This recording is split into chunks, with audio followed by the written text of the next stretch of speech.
you so much. I'm going to talk a little bit about talent gap.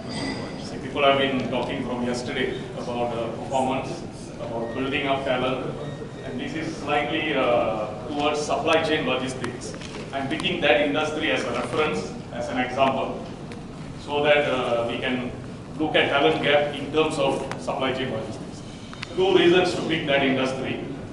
One reason is if you look at any business, any part of the world, for the business to survive, the product must get to the consumer, which can be in any other part of the world. If you have a Sudanese product, if it cannot reach the customer somewhere else, there's no point for you to produce a product here. Second reason why I chose that is if you look at the current statistics from the labor organization in America, when they did the research, this is one of the industry with the fastest growing number of jobs. See, when it is the fastest growing number of jobs, they find they can't get enough people with the right talent for the job.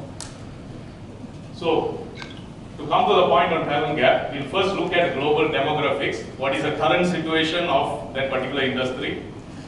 Some things on emerging technology. What are the new technologies that are coming that is affecting not only the industry, also the people. Emerging economies, that means new countries that is coming up, new places where economy is growing.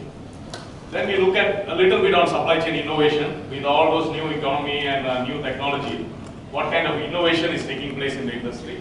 Last, we look at the talent gap. What is the talent gap and how do we bridge it? So, little bit introduction about myself. I think all these credentials have already been introduced. I'm a little active on the media, on all these various media.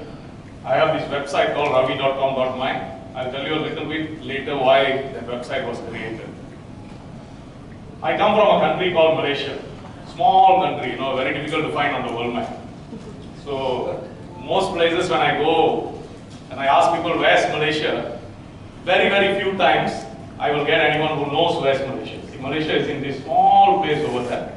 If you expand it a little bit, you can see. So that is where Malaysia is. That's about 7,000 over kilometers away from Sudan.